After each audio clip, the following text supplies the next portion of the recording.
Nahmaduhu wa nasta'inuhu wa nastaghfiruhu wa natubu ilaih wa na'udzu billahi min syururi anfusina wa sayyiati a'malina may yahdihillahu fala mudhillalah wa may yudlil fala hadiyalah.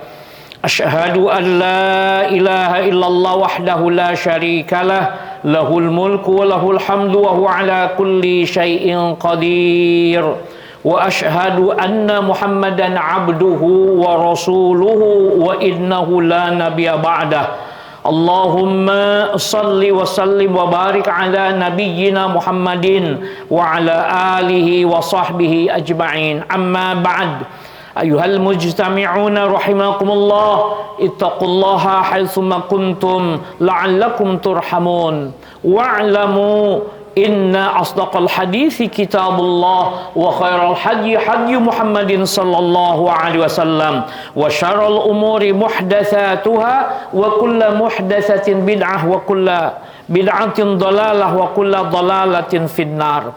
Fa'alikum bi jama'atil muslimin wa iyyakum wal furqa wa man syadza ilan nar. Sesungguhnya segala puji bagi Allah yang telah menunjuki kita ke dalam Islam, menanamkan keimanan sehingga sedikit demi sedikit tumbuh dan berkembang keimanan kita itu di dalam dada kita. Yang itu tidak semuanya diberi oleh Allah Subhanahu wa taala. Hanya orang-orang yang dipilihnya, hanya orang-orang yang ditentukannya saja yang dia tumbuh di dalam dadanya keimanan kepadanya. Salawat serta salam semoga senantiasa tercurah kepada Nabi yang luhur budi dan Rasul berakhlak agung, yaitu Nabi Muhammad sallallahu alaihi wasallam, yang telah menyampaikan risalah Islam yang diembannya dari alif sampai ya, dari A sampai Z, maksudnya dari masalah tauhid hingga muamalah lainnya. Dan kita bersaksi bahwa beliau sallallahu alaihi wasallam telah menyampaikan. Ikhwatul iman, Allah Azza wa Jalla menyatakan di dalam salah satu ayat yang di dalam surat Ali Imran, di situ dinyatakan wal taqum minkum ummatun yad'una ilal khairi wa ya'muruna bil ma'rufi wa yanhauna 'anil munkar wa ulaika humul muflihun. Wal taqun, hendaknya ada, minkum di antara kalian wahai orang-orang beriman, ummatun, umat, segolongan, ta'ifah, ummatun bima'na ta'ifatun, segolongan, yad'una ilal khair, yad'una menyeru, mengajak, ilal khair kepada kebaikan. Coba digaris bawahi, al khair diterjemahkannya kebaikan. Wa ya'muruna, dan mereka memerintahkan dan mereka menyuruh, bil ma'ruf, kepada kebaikan. Nah, al-khair diterjemahkan kebaikan, ma'ruf diterjemahkan kebaikan. Nanti kita kumpulkan para ahli tafsir menjelaskannya seperti apa. Nah, wa yanhauna 'anil munkar, dan mereka mencegah atau melarang dari kemungkaran, dari sesuatu yang diingkari. Wa ulaika humul muflihun, merekalah orang-orang yang beruntung, orang-orang yang menang. Jadi muflihun itu kadang diterjemahkan menang, kadang diterjemahkan untung. Karena yang menang mesti beruntung, begitu ya. Nah, harus ada di antara kalian wahai orang-orang yang beriman. Dari mana kok ada sisipan pemahamannya wahai orang-orang beriman? Karena di ayat sebelumnya disuruh, dipanggil itu ya ayyuhalladzina amanu.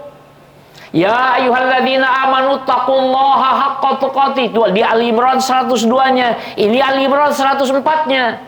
Wa'tasimu, ada waw, waw ataf.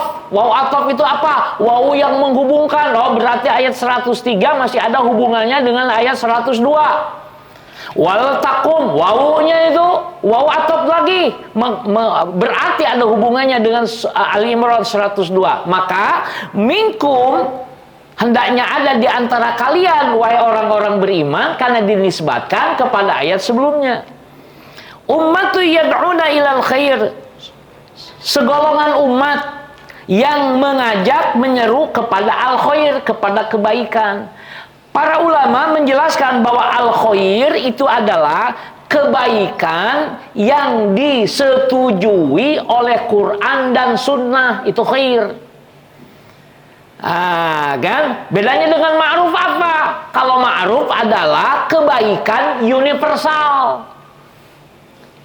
Ya, kebaikan universal. Artinya apa? Selain Quran, selain Sunnah pun mengatakan bahwa itu kebaikan. Kita ambil contoh khair. Salat itu khair, baik. Karena dibenarkan oleh Quran dan Sunnah. Tapi oleh agama lain, salat itu pelanggaran. Itu khair tuh. Ya. Kalau ma'ruf, itu berbuat baik kepada ibu bapak. Berbuat baik kepada ibu bapak bukan hanya ajaran Islam, bukan hanya Quran Sunnah yang membenarkan, tetapi juga agama lain juga membenarkan. Maka itulah kebenaran universal. Ma'ruf asal kata dari arafa. Arafa itu mengenal, ma'ruf dikenal, berarti menyuruh kepada yang dikenal baiknya, begitu loh. Gitu ya, itu ma'ruf. Maka oleh sebab itu ma'ruf itu kadang tidak perlu dalil karena sudah diakui kebenarannya. Nah gitu ya, sekali lagi di al-khair itu kita mereka mengajak umat mukmin itu mengajak kepada manusia kepada Islam. Maka al-khair karena dibenarkannya oleh Quran Sunnah, maka Islam itu Quran Sunnah. Gitu. Nah sekali lagi, kalau ma'ruf itu tidak harus dibenarkan oleh Quran Sunnah. Bahkan selain Quran Sunnah pun ikut membenarkan, gitu. Misalnya menolong orang di jalan. Mohon maaf ya, menolong orang di jalan itu bagi bagi umat Islam itu kebaikan. Bagi agama lain itu menolong umat Islam itu sebuah tercela. Ada tuh. Di mana adanya? Di Talmud. Di Talmud itu orang Yahudi kalau menemukan barang milik orang lain yang jatuh, dia tahu itu milik si A, tapi barangnya jatuh, dia pungut, haram dikembalikan kepada pemiliknya. Nah, itu ajarannya begitu. Jadi jangan mimpi, jangan harap Yahudi dengan sukarela mengembalikan Palestina, karena ajaran mereka seperti tadi, sudah tahu pemiliknya saja tidak boleh dikembalikan, haram. Nah, apalagi ini dengan susah payah bertahun-tahun gitu kan. Nah, maka tidak ada lagi bahasa yang bisa dikemukakan bersama mereka kecuali kata al-jihad. Nah, maka oleh sebab itu ikhwatul iman, sekali lagi jadi yad'una ilal khair berarti menyeru kepada Islam, menyeru kepada kebaikan berdasarkan Quran Sunnah. Wa ya'muruna bil ma'ruf, dan memerintahkan, menyuruh kepada kebaikan universal. Gitu ya, kebaikan universal. Maka ma'ruf disebutnya. Ma'ruf itu sudah dikenal. Oh, dikenal baik, dikenal benar gitu. Karena apa? Karena tidak perlu dalil lagi. Semua orang meyakini bahwa itu sebuah kebenaran. Wa yanhauna 'anil munkar, dan mereka mencegah dari yang mungkar. Mungkar itu asal kata angkaro. Angkaro itu ingkar. Mungkar yang diingkari. Maksudnya diingkari kebaikannya. Jadi ini juga adalah segala keburukan itu juga bisa dimaknai, ya. Makanya nanti ada sebuah persoalan. Mungkar itu dipahami sebagai sesuatu yang diingkari, bisa universal. Misalnya, mohon maaf ya, argumentasi ma'ruf menurut Quran dengan argumentasi yang lain. Ketika saya berkunjung ke perbatasan Timor Leste, saya berdiskusi dengan seorang Kapolres yang kemudian pernah dipindahkan ke Kapolres Jakarta Timur. Nah, beliau mengeluh ini sebagai pengalaman. Ustadz, kami ini di sini susah mengatur miras. Karena miras menurut Islam, dalam pandangan ulama-ulama Islam itu adalah haram. Begitu juga dalam regulasi Republik Indonesia. Itu kategorinya yang dilarang. Tapi di sana, di perbatasan Timor Leste, para tokoh agama tertentu itu menentang. Kenapa? Karena itu bagian dari ajaran agama mereka.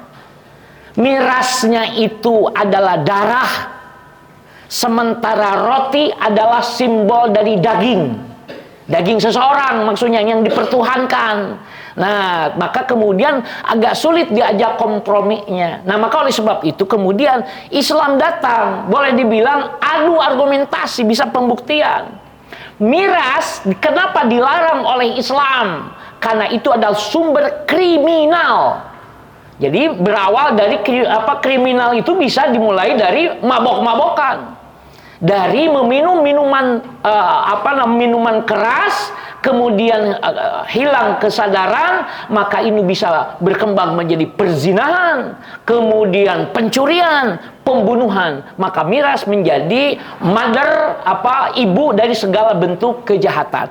Maka di sini wayanhauna 'anil munkar. Islam wayanhauna, mereka mencegah. Mereka itu orang-orang beriman, ya. Orang beriman itu adalah mencegah dari hal-hal yang diingkari kebenarannya. Nah, maka oleh sebab itu ikhwatul iman, sekali lagi ini bahwa kita harus ada di antara kita satu umat yang menyeru kepada ilal khair wa ya'muruna bil ma'ruf wa yanhauna 'anil munkar wa ulaika humul muflihun. Kalau kita bandingkan dengan surat Ali Imran 110-nya, ini menarik. Di ayat Imran 110 ada ayat yang menyatakan kuntum khaira ummatin ukhrijat linnasi ta'muruna bil ma'ruf wa tanhauna 'anil munkar wa tu'minuna billah. Kenapa menarik? Kok iman kepada Allahnya kok di nomor 3 kan? Kenapa kok ta'muruna bil ma'ruf itu nomor 1, wa tanhauna 'anil munkar nomor 2, tu'minuna billah nomor 3? Padahal biasanya iman kepada Allah itu di nomor 1 kan. Maka para ahli Quran meneliti, oh ternyata ini kuntum khaira ummat itu adalah ciri-ciri baiknya satu umat, atau cirinya baiknya suatu bangsa. Nah, maka kadang keimanan tidak menjadikan standar penilaian pertama. Kan seringkali kita katakan, oh Singapura hebat ya, kenapa tertib? Oke, kalau Singapura masih ada muslimnya. Katakanlah Jerman hebat ya. Kenapa hebat? Tertib, pendidikannya maju. Padahal mereka kebanyakan ateis. Nah, maka oleh sebab itu Quran mendahulukan itu, penilaiannya adalah ta'muruna bil ma'ruf, memerintahkan kepada yang ma'ruf, wa tanhauna 'anil munkar, mencegah dari kemungkaran, baru wa tu'minuna billah. Jadi penilaian untuk kebaikan suatu bangsa, keimanan itu penilaiannya bukan pertama, tetapi karena fakta analisa bahwa orang kadang menilai bukan didahulukan agamanya, bukan keyakinannya, tetapi apa? Pelaksanaan ketertibannya ta'muruna bil ma'ruf. Ta'muruna bil ma'ruf itu salah satunya memerintahkan kamu kalau lampu hijau jalan, kalau lampu kuning hati-hati, kalau lampu merah berhenti. Nah, itu kategorinya ta'muruna bil ma'ruf. Jadi ta'muruna bil ma'ruf bukan hanya menyuruh sholat. Kalau menyuruh sholat bisa, masuknya adalah yad'una ilal khair, mengajak kepada kebaikan, karena kebaikannya distempel oleh Quran dan Sunnah. Tapi kalau taat lalu lintas, meskipun juga kalau dihubungkan itu juga syariat, tetapi secara kasat mata untuk mentaati rambu-rambu lalu lintas, itu kategorinya adalah ma'ruf. Karena apa? Karena di tempat kita hijau itu diketahui berjalan, kuning hati-hati, merah berhenti. Nah, maka oleh sebab itu ini gambaran-gambaran sederhana untuk membandingkan antara khair dan ma'ruf. Nah, di antara kita harus ada satu umat. Jadi dakwah atau amar ma'ruf nahi mungkar itu kata para ulama ada 2 hukum. Yang pertama wajib ain atau fardu ain, Yang kedua yang mengatakan fardu kifayah. Kalau sudah ada yang berilmu, maka berilmu kemudian amar ma'ruf nahi mungkar, maka orang-orang awam tidak wajib lagi. Tapi ada ulama yang menyatakan siapapun sekemampuannya harus berdakwah, harus amar ma'ruf nahi mungkar. Tapi catatan di sini saya ingin kemukakan, kalau amar ma'ruf siapapun boleh melakukan. Ya, Bapak juga boleh, misalnya Pak Ustadz, mohon maaf ya, kada, misalnya menasehati, itu boleh. Tapi kalau nahyu mungkar harus ulama, mencegah kemungkaran mah harus ulama. Kenapa? Karena yang tahu benar dan salah, yang tahu bid'ah dan sunnah, yang tahu tauhid dan musyrik itu ulama. Jadi ulama punya argumentasi, maka yang memimpin itu tidak boleh sembarang orang, maka harus ulama. Dan sekali lagi apa? Nahyu mungkar. Li'anna nahyal mungkari, karena mencegah kemungkaran itu aqrabu ilal udwan, lebih dekat kepada permusuhan. Kalau memerintahkan kebaikan, paling juga ya terima kasih. Tapi kalau mencegah kemungkaran, itu lebih dekat kepada permusuhan. Orang yang mabuk-mabuk kemudian dilarang, dihancurkan tempat minumannya, gitu. Nah, itu lebih mendekati kepada kemungkaran. Maka oleh sebab itu para ulama mewanti-wanti memberikan catatan bahwa nahyu mungkar harus dipimpin oleh orang alim, orang yang mengerti hukum-hukum. Jangan sampai mengatakan bid'ah kepada sesuatu yang boleh, atau menyatakan sunnah kepada sesuatu yang bid'ah. Karena dalam kaidah ilmu, misalnya begini, perbedaan Nabi melarang dengan Nabi meninggalkan, itu beda. Kalau Nabi melarang, mesti hukumnya ada dua. Yang pertama hukumnya haram, yang kedua hukumnya makruh. Kalau ada dalil lain yang menyimpangkannya, itu jadi kalau Nabi melarang, itu mesti adalah haram atau makruh. Tapi kalau Nabi meninggalkan sesuatu, hukumnya bisa boleh. Nabi meninggalkan makan daging dom, sehingga sahabat menyangka ini haram. Kemudian sahabat bertanya, ya Rasulullah, apakah daging dom ini haram? Enggak, dom itu adalah sejenis biawak, bukan biawak tapi ya sejenis biawak, lebih kecil daripada biawak, hidupnya di padang pasir.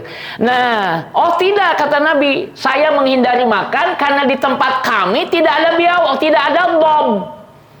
Jadi karena tidak ada dom. Lalu apa? Kenapa Nabi menghindari?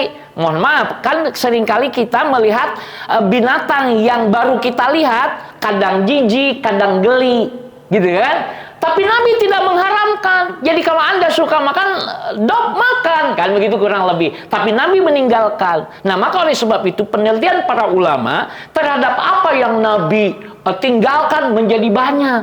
Pertama, Nabi tidak melakukan karena bisa jadi ada kekhususan dan larangan dari Allah. Apa diantaranya Nabi tidak melakukan? Nabi tidak makan sedekah. Maksud sedekah itu zakat. Sementara kita boleh. Nah, itu ya. Nabi tidak makan sedekah, sementara kita boleh. Kemudian banyak hal tadi, Nabi tidak makan daging dom, kita boleh, gitu. Nah, maka oleh sebab itu apa yang ditinggalkan oleh Nabi hukumnya bisa bermacam-macam. Bisa hukumnya haram, bisa hukumnya makruh, bisa hukumnya mubah, bahkan bisa hukumnya sunnah maupun wajib. Gitu ya. Nah, maka oleh sebab itu para ikhwan sekalian, alhamdulillah diawali dengan kajian Imam Asy-Syafi'i rahimahullah sehingga menemukan ilmu usul fikih, maka pemahaman terhadap syariat Islam semakin mendalam, semakin bisa ditata. Karena di zaman Nabi itu belum terkenal istilah-istilah usul fikih. Yang ada adalah yang penting ada perintah dari Nabi dikerjakan. Padahal kalau kita sekarang kemudian ada hukum perintah Nabi itu hukum wajib, hukum sunnah. Kalau yang larangan berarti hukumnya adalah haram atau larangan, ya berarti haram atau makruh. Nah, maka oleh sebab itu di zaman Nabi itu yang ada cuma perintah dan larangan, belum menyangkut hal yang dibiarkan oleh Nabi, hal yang tidak dilakukan oleh Nabi. Maka oleh sebab itu ikhwatul iman, melalui khutbah yang sederhana ini saya mengajak bahwa kita hendaknya melapangkan dada, mengkaji terus-menerus syariat Islam ini sehingga di antara kita tidak saling salah paham tetapi saling memahami dan menghormati. Demikian khutbah yang sederhana ini. Barakallahu li walakum.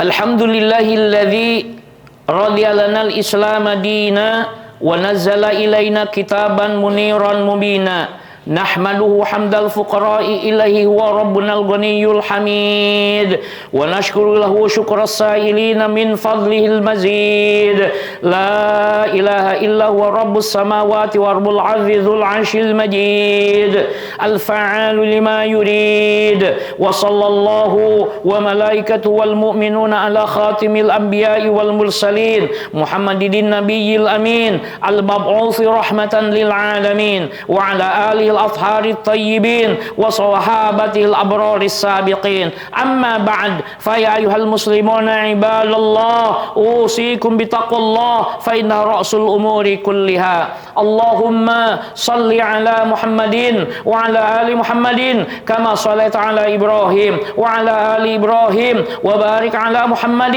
وعلى آل محمد كما باركت على إبراهيم وعلى آل إبراهيم إنك حميد مجيد.